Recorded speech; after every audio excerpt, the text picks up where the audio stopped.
آج دن میں مختلف اوقات میں زلزلہ کے جھٹکے محسوس ہوتے رہے۔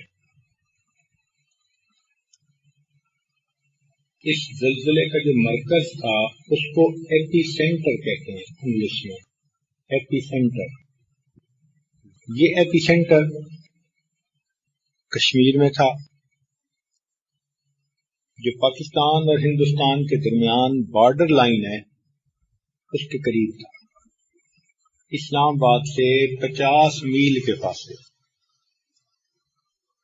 اور اس کی وجہ سے جو زلزلہ آیا تو ایک سکیل ہے، پیمانہ ہے زلزلے کو ناپنے کا، اس کو ریچر سکیل کہتے ہیں، ریچر سکیل۔ جیسے تھرمومیٹر کی سکیل ہوتی ہے سینٹی گریڈ میں، فارن ہائٹ میں، اسی طرح وزن کی سکیل ہوتی ہے پاؤنڈ میں اور کلو گرام میں۔ تو زلزلے کو ناپنے کی بھی ایک سکیل ہوتی ہے، ایک پیمانہ ہوتا ہے، اس کو ریچر سکیل کہتے ہیں۔ اس ریچر سکیل پہ جب کوئی زلزلہ 6 سے اوپر چلا جائے تو اس کو بڑا زلزلہ سمجھتے ہیں، اور اگر 7 سے اوپر چلا جائے تو وہ مدتوں کے بعد کوئی ایسا زلزلہ ہوتا ہے۔ آج کے زلزلے کی سکیل 7.5 ہے۔ اس کا مطلب ہے یہ ایک ایسا زلزلہ ہے جو سینکڑوں سالوں کے بعد جا کر کبھی آتا ہے۔ چھوٹا زلزلہ نہیں، بڑا زلزلہ۔ اور عجیب بات دیکھو کہ آج کل کے سائنسی دور میں بھی زلزلے کا پتہ چلانے کے لیے آلات ہوتے ہیں، اس کو سیسمک آلات کہتے ہیں، جو زلزلے کا اندازہ لگا لیتے ہیں۔ لیکن کئی مرتبہ ان سے بھی پتہ نہیں چلتا، تو اس کے لیے سائنسدان اپنی لیبارٹری کے اندر چوہے، بلیاں، جانور پالتے ہیں۔ وہ کیوں؟ کہ انسان جن آوازوں کو نہیں سن سکتا، یہ جاندار ان آوازوں کو بھی سن لیتے ہیں، ہلکی سی آہٹ کو بھی سن لیتے ہیں، جن کو انسان سن نہیں سکتا۔ اچھا ذرا سمجھنے کی کوشش فرمائیں کہ انسان کے سننے کی ایک حد ہے، اس سے اوپر کی آواز ہوگی تو بھی نہیں سنے گا، اس سے نیچے کی آواز ہوگی تو بھی نہیں سنے گا۔ اس کی فریکوینسی ہے، جیسے ریڈیو میں بینڈ ہوتے ہیں نا، یہ میڈیم ویو بینڈ ہے، یہ فلاں ہے، تو ایک بینڈ ہے، اس سے اگر اوپر کی آواز ہو تو بھی نہیں سنتا، اس سے نیچے کی آواز ہو تو بھی نہیں سنتا۔ یہ بھی اللہ تعالیٰ کی ہم پر رحمت ہے۔ اگر ہم ہر آواز سنتے تو ہمیں تو چیونٹی کے چلنے کی بھی آواز آتی، تو کیا ہم سو سکتے؟ ہمارے کانوں میں ڈھول بج رہے ہوتے ہر وقت، اور ہم پریشان ہوتے کہ ہمیں تو نیند نہیں آتی۔ واہ میرے مولا، اللہ تعالیٰ نے ایک حد متعین کر دی، اس سے نیچے کی آواز تم نہیں سن سکتے۔ اگر اتنا نازک پردہ بنا دیتے کہ ہر آواز سنتا، تو اگر کمرے میں کسی کو خراٹے آ رہے ہوتے تو اتنی نازک سماعت والا بندہ کیا کرتا؟ وہ تو پریشان ہو جاتا۔ تو اللہ تعالیٰ نے ایک حد متعین کر دی کہ اس سے اوپر کی آواز سن سکتے ہیں، اور پھر اوپر بھی ایک حد متعین کر دی، اس سے اوپر بھی نہیں سن سکتا۔ مگر جانداروں کا جو سننے کا بینڈ ہے وہ بہت کھلا ہے، وہ مختلف آوازیں سن لیتے ہیں، باریک آوازیں بھی سن لیتے ہیں۔ چنانچہ جب کہیں زلزلہ آنا ہوتا ہے تو زلزلہ آنے سے پہلے زمین کے اندر سے مختلف آوازیں نکلنی شروع ہو جاتی ہیں. ان آوازوں کو انسان نہیں سمجھتے، لیکن چوہے، بلیاں، یہ جاندار اس کو محسوس کر لیتے ہیں. چنانچہ وہ خاص قسم کی حرکتیں کرنی شروع کر دیتے ہیں. ان کی حرکات و سکنات سے سائنسدانوں کو پتہ چل جاتا ہے کہ زلزلہ آنے والا ہے. بتائیں، جہاں انسانوں کے بنائے ہوئے آلات کام نہیں آتے، وہاں اللہ تعالی کے بنائے ہوئے حیوانات کام آ جاتے ہیں. ان سے پتہ چلتا ہے. چنانچہ جب وہ حرکت کرنی شروع کر دیتے ہیں تو کچھ وقفے کے بعد پھر زلزلہ آتا ہے. یہ جو زلزلہ ہے اس کے آنے کی وجوہات تو کئی ساری ہیں. سائنس کی زبان میں کہتے ہیں کہ زمین میں کوئی فالٹ ہوتا ہے، کیونکہ زمین کا جو مرکز ہے نا وہ پگھلے ہوئے لوہے سے بھی زیادہ گرم ہے. اس لیے اگر اندر چلے جائیں تو حرارت بڑھتی رہتی ہے، بڑھتی جاتی ہے، حتیٰ کہ اتنی حرارت ہو جاتی ہے کہ پانی ابل جاتا ہے. تو زمین سے ایسے چشمے بھی نکلتے ہیں ابلتے ہوئے پانی کے. ہم نے ایک دفعہ افریقہ میں ایک چشمہ دیکھا جس میں سے پانی نکل رہا تھا، تو ہم نے ابلتے پانی کے اوپر انڈے رکھے تو وہ انڈے بوائل ہو گئے. اتنا گرم پانی تھا. ابل رہا ہے پانی اور اس کے اوپر ہم نے انڈے رکھ دیے اور ہم نے وہ انڈے دیکھے تو وہ بالکل جیسے گرم ابلتے پانی کے اندر وہ سخت ہو جاتے ہیں، تو انڈے ابل کے سخت ہو گئے تھے. اتنا گرم پانی نکل رہا تھا. اللہ تیری شان. اچھا، اب اس کی وجہ سے بعض اوقات زمین کے اندر کچھ تبدیلیاں آتی ہیں.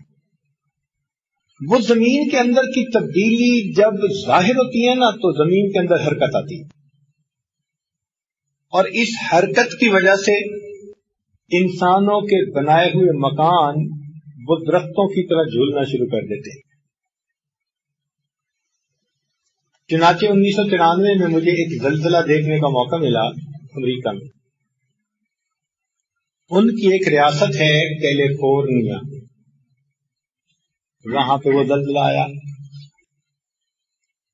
اور اللہ تعالی کی شان کہ ان کے سائنسدانوں کو یہ اندازہ تھا کہ زلزلے نے آنا ہے، لیکن اس کا چانس کتنا تھا؟ 1 in 6,000، یعنی 5,999 حصہ بتاتے تھے کہ نہیں آنا. ایک حصہ امکان تھا کہ آئے گا. 100 میں سے ایک نہیں، 6,000 میں سے ایک. تو ان کے سائنسدان مکس نیند ہو گئے کہ یہ کہاں آتا ہے. 6,000 میں سے ایک حصہ امید ہے، اور اللہ تعالی کی شان کے وہ آ گیا. اور وہ آیا تو 3 منٹ کا وہ زلزلہ تھا. اس نے انسانوں کو بستروں سے اٹھا کے زمین پہ پھینک دیا. ہمارے اپنے جماعت کے لوگ تھے، وہ کہنے لگا کہ میں جب زمین پر گرا نا بستر سے اچھل کے، تو زمین سے اٹھا اور میں نے محسوس کیا کہ زلزلہ آ رہا ہے. ایسا زلزلہ کہ جس نے بستر پہ سوئے ہوئے انسانوں کو اٹھا کے زمین پہ پھینک دیا. اور اس میں جو تباہی ہوئی، اللہ اکبر. یعنی 1 کلومیٹر پل بنی ہوئی ہے اور زلزلے کی وجہ سے پوری کی پوری پل ہی ایک دور دریا میں جا کے گر گئی. 1 کلومیٹر لمبی پل. ادھر پیچھے سے ٹریفک آ رہی ہے. اب گاڑی کے اندر بیٹھے ہوئے بندے کو پتہ نہیں چلتا، کیونکہ وہ تو خود حرکت کر رہا ہوتا ہے، تو اس کو حرکت کا کیا پتا. تو پیچھے سے ٹریفک آ رہی ہے اور پہلی گاڑی نیچے دریا میں اور دوسری گاڑی دریا میں، اور پیچھے پتہ کسی کو نہیں چل رہا. پتہ نہیں کتنی گاڑیاں تھیں جو پیچھے سے آتی گئی اور دریا میں جاتی. پھر جا کے پتہ چلا کہ وہ تو یہ پل ہی نہیں ہے وہاں. 10-12 سٹوری بلڈنگ تھی ہسپتال کی. نیچے سے اس کے جو ستون تھے نا وہ ٹوٹے, پوری کی پوری بلڈنگ زمین پہ. ہم نے اپنی آنکھوں سے وہ بلڈنگ دیکھی. اللہ تیری شان, عجیب تھا. اس میں بتانے والی صرف 2 باتیں ہیں کہ جو اس کا ایپی سینٹر تھا نا, مرکز تھا, وہ مسجد سے 50 قدم کے فاصلے پہ تھا. مسجد بنی ہوئی تھی اور مسجد کی دیوار سے 50 قدم کے فاصلے پر تھا, اور مسجد کی ایک اینٹ کا نقصان بھی نہیں ہوا. اور ان کے بڑے بڑے ہسپتال اور پتہ نہیں کیا کیا تھی, بلڈنگ تھی, وہ ساری زمین پر. مگر اس زلزلے سے ایک عجیب کام ہوا کہ زمین کے اندر ایک دراڑ پڑ گئی. زمین کے اندر ایک دراڑ پڑ گئی. کتنے کلومیٹر لمبی تھی. ایک طرف سمندر ہے, کنارے پہ یہ کیلیفورنیا ہے, تو وہ ایک لائن کتنے کلومیٹر پورے شہر کو اس نے اپنے اندر لے لیا دراڑ نے. ہمارے ایک دوست انجینئر تھے, وہ مجھے دکھانے کے لیے لے کر گئے. میں نے زمین کے اندر جو عجیب عجیب چیزیں دیکھی ہیں نا, ان میں سے یہ ایک دراڑ دیکھی. آپ حیران ہوں گے کہ ادھر کی زمین ادھر اور ادھر کی ادھر دراڑ نظر آتی ہے, نیچے تک جاتی ہے, اور یوں بندہ ٹریس کر کے جا سکتا ہے یہ دراڑ. ایک تو یہ عجیب چیز میں نے اپنی زندگی میں دیکھی کہ زمین میں دراڑ دیکھی. اور ایک جگہ افریقہ کے جنگلوں میں ہم نے دھستی ہوئی زمین دیکھی. ہم قرآن مجید میں پڑھتے تھے فَخَسَفْنَا بِهِ وَبِدَارِهِ الْأَرْضِ, کہ قارون کو اللہ تعالیٰ نے اس کے مال و منال سمیت زمین کے اندر دھسا دیا. تو ہم نے ایک جگہ دھستی زمین اپنی آنکھوں سے دیکھی. ہمارے ایک ساتھی نے کوئی 15-20 فٹ لمبی درخت کی شاخ کاٹی اور دور سے اس جگہ کے اوپر پھینکی, یوں کر کے گاڑی, اور ہمارے دیکھتے دیکھتے وہ پوری شاخ زمین کے اندر چلی گئی. اس کے اوپر جو کوئی جاتا ہے وہ زمین کے اندر چلا جاتا ہے. بہت زیادہ جگہ نہیں ہے, بس آپ سمجھیں کہ جتنے ہمارے یہ 4 ستون ہیں نا, ان 4 ستونوں کے درمیان کی جگہ ہے. اتنا بڑا کنواں سمجھ لیں, مگر اس کے اوپر ریت ہے زمین پر, یہ نہیں کہ وہ نیچے خلا ہے, نہیں, ریت ہے. مگر کوئی جو چیز اس کے اوپر چلی جاتی ہے, جانور, انسان, وہ اس کے اندر دھسنا شروع ہو جاتے ہیں, اندر چلے جاتے ہیں. یا اللہ, یہ کیا معاملہ, کچھ پتہ نہیں. ہمارے جانے سے 3 دن پہلے ایک زراف تھا. زرافہ جانتے ہیں, اونٹ کی طرح کا ہوتا ہے. وہ لمبا بے وقوف بیچارہ ادھر سے گزرتے ہوئے کہیں اوپر چلا گیا. اب اس کے پاؤں پھنس گئے اور وہ اندر جا رہا ہے. اور اللہ تعالیٰ کی شان دیکھیں کہ قریب شیر تھا. شیر نے جو چھلانگ لگائی اس کے اوپر, اب شیر اس کو کھا رہا ہے اور وہ زمین میں دھس رہا ہے. اب اس دوران شیر نے اس کو پتہ نہیں کتنا حصہ کھا پی کے وہیں سے چھلانگ لگائی باہر. اس زرافے کی ہڈیاں وہاں پڑی ہوئی ہم نے خود دیکھی. اللہ تیری شان ایسے بھی ہے. اتنی عبرت حاصل ہوئی کہ اللہ تعالیٰ جب چاہیں زمین کو حکم دیں تو انسان اپنے کرتوتوں سمیت زمین کے اندر دھس سکتا ہے. یہ تو اللہ تعالیٰ کی مہربانی ہے کہ باوجود اتنے گناہوں کے اس نے ہمیں برداشت کیا ہوا ہے. یہ حلم خداوندی ہے, سمجھے نا, یہ اللہ تعالیٰ کا حلم ہے. اچھا, تو وہ جو ہم نے زمین میں دراڑ دیکھی, اس کے بارے میں سائنسدانوں نے کہا کہ جی اس آبادی کے اندر 2 مرکز ہیں. ایک مرکز تو وہ ہے شہر کا جس کو ہالی ووڈ کہتے ہیں, وہ پوری دنیا کا فلمی مرکز ہے. سب فلمی خباستیں وہاں سے شروع ہوتی ہیں، وہ بھی اس کے اندر ہے. اور ایک ان کا شہر بنا ہوا ہے جس کو گے ایریا کہتے ہیں، یعنی وہاں کے قانون میں مرد مرد سے شادی کرنا چاہے تو ان کی اجازت ہے. ان کا محلہ بھی اسی کے اندر ہے.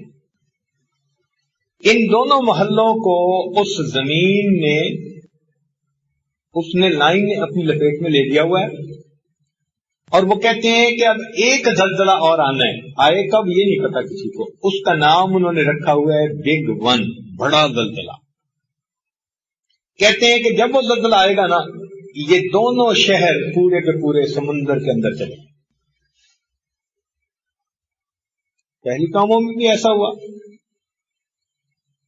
کہ جب لوگوں نے اللہ رب العزت کے حکموں کی نافرمانی کی، اللہ رب العزت نے مختلف انداز سے ان کو عذاب دیا. ان عذابوں میں کبھی تو پانی کا عذاب آ گیا، جیسے حضرت نوح علیہ السلام کے زمانے میں. حالانکہ اس علاقے میں ریت ہوتی تھی، اور لوگ آ کے جب دیکھتے تھے کہ کشتی ہے تو وہ کہتے تھے کہ ہم تو دعائیں مانگتے ہیں کہ کہیں سے پانی آئے، ہمیں بھی پانی دیکھنے کو ملے. مذاق اڑاتے تھے. قال ان تسخروا منا فانا نسخر منکم کما تسخرون. دیکھا انبیاء کا مذاق اڑاتے. بس پھر جب وہاں سیلاب آنے لگا تو زمین نے بھی پانی نکالنا شروع کر دیا، آسمان نے بھی پانی برسانا شروع. اتنا پانی آیا، اتنا پانی آیا کہ پہاڑوں کی چوٹیاں بھی ڈوب گئی. حضرت نوح علیہ السلام کشتی کے اندر ہیں، بیٹا سامنے کھڑا ہے، اور بیٹے کو فرماتے ہیں، کیا فرمایا؟ یا بنی ارکم معنا، اے بیٹے ہمارے ساتھ کشتی میں سوار ہو جا. اور بیٹا نہیں مانتا. یہ صرف پہلے زمانے میں نہیں ہوا، اس زمانے میں بھی ہوتا ہے. باپ دین کی کشتی پہ سوار ہے اور بیٹا یونیورسٹی میں پڑھنے والا، اور باپ اس کو نصیحت کرتا ہے کہ بیٹے تو بھی دینی زندگی اپنا لے اور تو بھی اس کشتی میں آ جا. اور آج کا بیٹا بھی نہیں مانتا. پہلے زمانے میں بھی ایسا ہوا، آج بھی ایسا ہوتا ہے. مثال بالکل وہی ہے. آج کا غمزدہ باپ بھی کہتا ہے یا بنی ارکم معنا، بیٹے کیوں تو نبی علیہ السلام کی سنت کو ذبح کرتا ہے، آؤ تم بھی ایسی زندگی گزار لو. آج کا بیٹا بھی نہیں سنتا. جیسے اس بیٹے کا انجام ویسے اس بیٹے کا بھی انجام. تو بہرحال عجیب. پھر ایک وقت آیا جب اللہ تعالیٰ نے حکم دیا، یا ارض ابلعی ماءکی ویا سماء اقلعی. سبحان اللہ. اس آیت کے اوپر مفسرین نے عجیب کلام کیا ہے. آپ تفاصیل میں دیکھ سکتے ہیں اس کو. اس عاجز کی کتاب ہے قرآن مجید کے اسرار و رموز، اس میں اس آیت کے اوپر کافی تفصیل کے ساتھ اس عاجز نے بات کی ہے. تو کبھی تو پانی کا سیلاب آیا، کبھی آگ کا سیلاب آیا. جی آگ برسنی شروع ہو گئی، چنانچہ آتش فشاں پہاڑ پھٹتے ہیں. کئی مرتبہ شہروں کے شہر ختم ہو جاتے ہیں. لاوا نکلتا ہے اتنا گرم کہ جیسے پگھلا ہوا لوہا. اور جیسے پانی بہتا ہے نا سینکڑوں میلوں تک، وہ پگھلا ہوا لوہا سینکڑوں میلوں تک بہتا چلا جاتا ہے. آگ کا سیلاب، اللہ اکبر. اور کبھی اللہ تعالیٰ اپنی زمین کو حکم دے دیتے ہیں تو زمینی جھٹکا دے دیتی ہے. اور یہ زمین کا جھٹکا بہت برا ہوتا ہے. ایک مرتبہ چائنا میں زلزلہ آیا، 2 لاکھ آدمی فوت ہوئے تھے. 2 لاکھ آدمی ایک جھٹکے کے اندر 2 لاکھ آدمی چلے گئے. اور آج کا زلزلہ بھی بہت ہی خطرناک زلزلہ تھا. اللہ تعالیٰ اپنی حفاظت فرمائے. قرب قیامت میں اس قسم کی بہت ساری چیزیں رونما ہوں گی. علماء کا کثرت سے فوت ہو جانا، سرخ آندھیوں کا آنا، زمین میں زلزلوں کا آنا، جانوروں کا انسان سے گفتگو کرنا، عجیب الخلقت لوگوں کا پیدا ہونا، پچھلے لوگوں کا اپنے پہلے والوں کو برا کہنا، زکوٰۃ کو تاوان سمجھنا شروع کر دینا. یہ علامات ہیں جو قیامت کے قریب جا کر بہت عام ہو جائیں گے. ایسے وقت میں اللہ تعالی سے معافی مانگنی چاہیے. آج ذرا سا زلزلہ آتا ہے نا تو لوگ فوراً کہتے ہیں نہیں تو قیامت کا نمونہ تھا. پتہ نہیں قیامت کو سمجھ کیا لیا ہے. قیامت وہ زلزلہ ہی الگ ہے، ایسی چیز کہ جس کو اللہ رب العزت فرماتے ہیں کہ یہ لوگ آپ سے پوچھتے ہیں عن النبأ العظیم، بڑی خبر کے بارے میں. یعنی اللہ رب العزت جس خبر کو بڑی خبر فرمائے تو وہ کتنی بڑی ہوگی بھائی. ان زلزلۃ الساعۃ شیء عظیم، وہ بہت بڑا واقعہ ہوگا. اس وقت تو پہاڑ جو ہوں گے وہ روئی کے گالوں کی طرح اڑتے پھر رہے ہوں گے.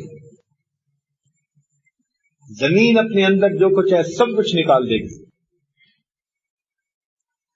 اور یہ زلزلہ ابھی آنا ہے. یہ جو زلزلے ہیں نا چھوٹے چھوٹے، یہ تو مقدمے ہیں، یہ تو بتاتے ہیں کہ انسان تو پتہ نہیں اپنے آپ کو کیا سمجھتا پھر رہا ہے. تو یہ اس زلزلے کے لیے تیار ہونا ہے. ایسا نہ ہو کہ تو غفلت میں ہی پکڑ لیا جائے اور تیرے آگے کا معاملہ مشکل بن جائے. تو آج لوگ خبریں سنتے ہیں معلومات کی خاطر، تو طلباء کو چاہیے وہ عبرت کی خاطر اس خبر کو سنیں اور اللہ تعالی سے دعائیں مانگیں. یہ کچھ تکوینی امور ہیں جو ہو کے رہتے ہیں. ایک وقت ایسا تھا جب انسان اللہ تعالی کے ہاں وہ مقام رکھتا تھا کہ اس کو تسخیر کائنات کا مقام مل گیا تھا. مقام تسخیر آپ جانتے ہیں، جب کوئی بندہ اپنے آپ کو اللہ کے حوالے کر دیتا ہے نا تو اللہ تعالیٰ کے ہاں اس کا اتنا بلند مقام ہوتا ہے کہ اس بندے کا حکم اللہ کی مخلوق پہ چلنا شروع ہو جاتا ہے.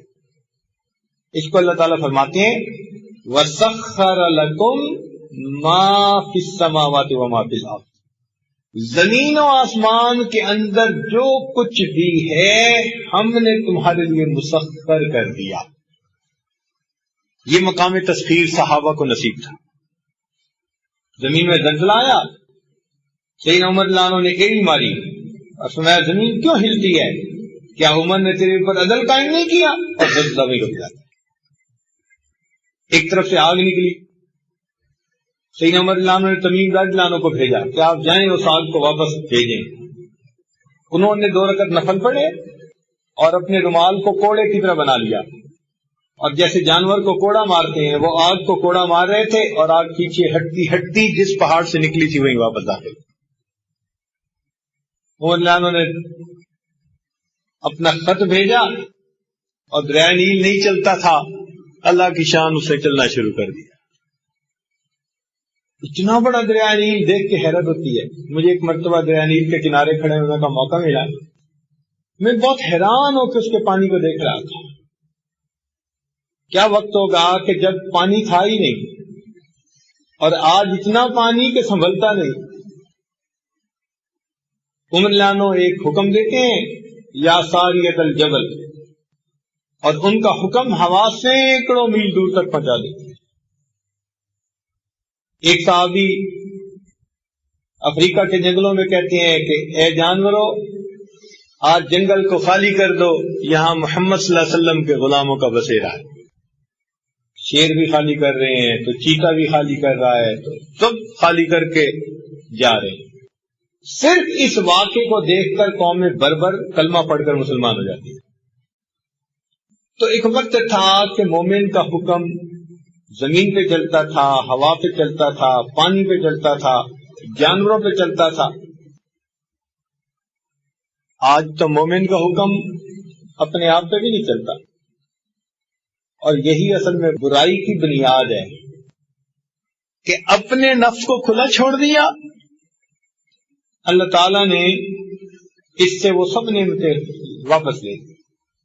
جنہوں نے اپنے نفس کو شریعت کی رسی سے باندھا تھا، ان کو اللہ رب العزت نے یہ مقام دے دیا تھا. ہم ایک جنگل سے گزر رہے تھے تو لکھا ہوا تھا animals have the right of way. میں پڑھ کے حیران ہو گیا. اس کا مطلب یہ ہے کہ جانوروں کے پاس راستے پہ چلنے کا حق موجود ہے. یعنی اگر آپ جا رہے ہیں اور سامنے سے کوئی جانور چلتا ہوا آئے تو آپ کو رکنا لازم. جانور کا حق پہلے، وہ چاہے تو چلے چاہے تو جائے، اس کو آپ ڈسٹرب نہیں کر سکتے. جب وہ چلا جائے گا اب آپ راستہ استعمال کر سکتے. تو میں حیران ہوا کہ دیکھو ایک وقت تھا جب کہ انسانوں کے پاس راستے پہ چلنے کا حق ہوتا تھا اور جانور ان کی بات مانتے تھے، جانور ان کی بات تسلیم کرتے تھے. ایک صحابی کے بارے میں آتا ہے کہ پیچھے رہ گئے اپنے لشکر سے، ان کو شیر ملا تو فرمانے لگے کہ بھائی مجھے تو پتہ نہیں راستے کا، تجھے انسانوں کی مہک آتی ہے تو تو مجھے وہاں تک پہنچا دے. شیر کے اوپر سواری کرتے ہیں اور شیر جو ہے گدھے کی طرح ان کو قافلے تک پہنچا کے پھر واپس چلا جاتا. ہمارے یہاں قریب میں ایک بزرگ گزرے، ان کی زمین تھی، کنواں تھا، بوڑھے تھے تو کنواں چلانے والا جانور مر گیا. ان کی ایک کرامت مشہور ہے کہ رات کو شیر آتا تھا جنگل سے، وہ اس کو اپنے کنویں میں باندھ دیتے تھے اور وہ ساری رات ان کا کنواں چلاتا تھا اور صبح چلا جاتا تھا. مقامی بستی کے لوگوں نے اپنی آنکھوں سے اس کا مشاہدہ کیا. اللہ کے یہ بھی بندے ہیں. ابوالحسن خرقانی رحمۃ اللہ کے بارے میں بھی آتا ہے، ایک بندہ جنگل میں ان کو ملنے گیا تو وہ شیر کے اوپر سوار ہو کے آ رہے تھے. تو دیکھو ہمارے جو بزرگ تھے انہوں نے اپنے جسم پر اللہ تعالیٰ کے احکام کو لاگو کیا. اللہ تعالیٰ نے یہ انعام دیا کہ ان کے حکموں کو مخلوق پر لاگو کر دیا. آج ہم اپنے جسم پر اللہ کے حکموں کو لاگو کرنے میں غفلت برتتے ہیں. نتیجہ کیا ہوتا ہے کہ جانور بھی ہم پہ چڑھ رہے ہوتے. تو اس لیے ہمیں چاہیے کہ ہم توبہ استغفار کریں، اللہ تعالیٰ سے معافیاں مانگیں. اس لیے کہ کتنے لوگ ایسے ہیں جو آج کے زلزلے میں پریشان ہوئے، بے گھر ہوئے. ہم اگر اطمینان اور سکون سے یہاں بیٹھے ہیں، اللہ تعالیٰ نے ہمیں محفوظ رکھا، ہم اپنے ان بھائیوں کے لیے دعا تو کر سکتے ہیں نا. بھئی اگر جا کے ان کے ساتھ امداد نہیں کر سکتے تو دعاؤں کی امداد تو کر سکتے ہیں نا، کم از کم دعا تو مانگ سکتے ہیں. تو دعا ہی مانگے، اللہ تعالیٰ ان کو بھی محفوظ رکھے اور ہمیں بھی محفوظ رکھے. اور اصل دعا تو یہ مانگنی چاہیے کہ اللہ تعالیٰ ہمیں قیامت کے زلزلے سے محفوظ رکھے. وہ دن ایسا دن ہوگا آنکھیں پھٹی رہ جائیں گی، دودھ پلانے والیاں اپنے دودھ پینے والے کو بھول جائیں گے اور انسان ایک عجیب نشے کی سی حالت میں ہوں گے. وما هم بسکارى ولكن عذاب اللہ شدید. وہ کیا دن ہوگا جب کہ پہاڑ روئی کے گالوں کی طرح اڑ رہے ہوں گے، ستارے ٹوٹ جائیں گے، آسمان کے چاند اور سورج کو جو ہے وہ بے نور کر دیا جائے گا، اور یہ سب کچھ ابھی ہونا ہے۔ یہ تو چھوٹی چھوٹی چیزیں ہیں نا جو اس وقت پیش آتی ہیں۔ کیا پتہ ہماری توبہ اللہ تعالیٰ کے یہاں قبول ہو جائے اور اللہ رب العزت ہمیں ایسی ناگہانی مصیبتوں سے محفوظ کرنا۔ تو آج کی رات اگر موقع ملے تو سحری میں آدھا گھنٹہ پہلے اٹھ جائیں اپنے وقت سے، اور 2 رکعت نفل پڑھ کے، 4 رکعت نفل پڑھ کے، صلاۃ الحاجت پڑھ کے، استغفار کی نیت سے پھر اللہ تعالیٰ کے سامنے بیٹھیں، دعائیں مانگیں، اور یوں سوچیں کہ ہم معافی مانگ رہے ہیں۔ اس کا ایک فائدہ ہوگا کہ پوری دنیا میں سے ایک برا آدمی کم ہو جائے گا، اور کئی مرتبہ ایک ہی بندے کی وجہ سے رحمت رکی ہوتی ہے۔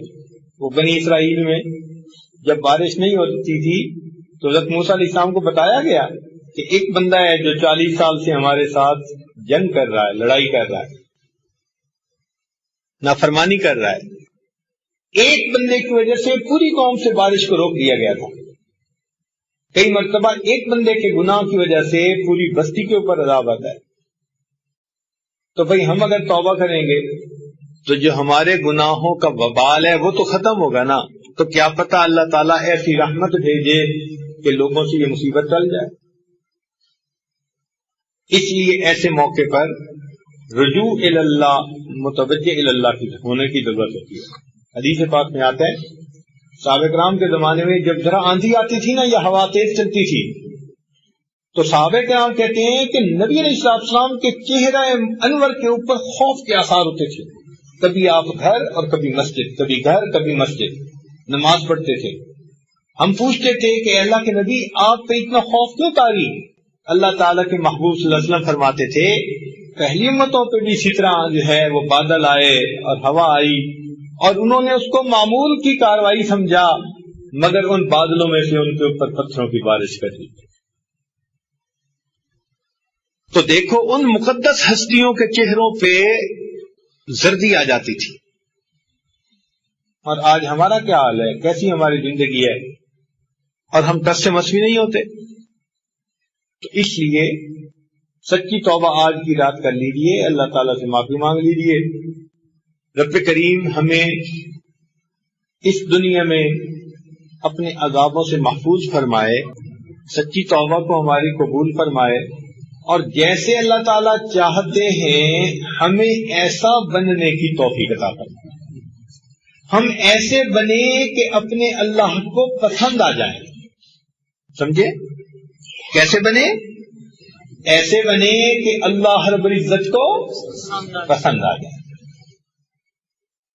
بس یہ دعا مانگا کریں۔ رمضان مبارک میں جو دعائیں مانگنے کا وقت ہے، قبولیت دعا کا وقت ہے، ان اوقات میں بھی دعائیں مانگیں تاکہ اللہ رب العزت ہماری ان پریشانیوں کو دور فرما دے۔ ابھی کچھ عرصہ پہلے پانی کا عذاب آیا، اس کا نام تھا سونامی۔ ایک بندہ جو اس کے اندر موجود تھا نا، اس گاؤں کے جس کا نام سونامی ہے، وہ مجھے ایک ملک میں قدرتاً مل گیا۔ کہیں سے اس نے سنا جی کہ کوئی آئے ہوئے ہیں پاکستان سے، تو وہ ملنے کے لیے آیا، تو اس نے اپنا تعارف کروایا، تو وہ کہنے لگا میں اس گاؤں میں سے ہوں۔ تو میں نے اس سے حالات پوچھے، اللہ اکبر، یعنی چند لمحوں میں بس ایک لہر اٹھی 30 فٹ اونچی، اور ایسے اس نے بڑھنا شروع کیا اس تیز رفتاری کے ساتھ کہ دیکھنے والا اس کو دیکھ کے مڑا نہیں تھا، اس سے پہلے لہر پاس آ گئی، گاؤں کے گاؤں ڈوب گئے۔ اور اللہ تعالیٰ کی شان پہ پہلی لہر جب آئی نا، تو جو مرے یا جو مکان گرے تو پھر پیچھے تک ہٹ گیا پانی۔ تو لوگ سمجھے کہ یہ تو سیلاب آیا تھا، گزر گیا، اب جو چیزیں پڑی ہیں ہم ان کو لے لیں۔ تو جو بچ کھچ گئے تھے نا وہ بھی سمندر کے اندر آ گئے، تو دوسری لہر پہلے سے بھی زیادہ بڑی گئی۔ تو کہیں پانی کا عذاب آ رہا ہے، کہیں کوئی عذاب آ رہا ہے. یہ سب ہمارے کرتوتوں کے نتائج ہیں. ہمیں چاہیے کہ ہم سچی دعا مانگیں، سچی توبہ کریں اور رب کریم سے اس کی رحمتیں اور برکتیں مانگیں. اللہ تعالی ہمیں ان زلزلوں سے بھی محفوظ رکھے اور قیامت کے دن کے زلزلے سے بھی اللہ تعالی محفوظ فرما دے. وآخر دعوانا ان الحمدللہ.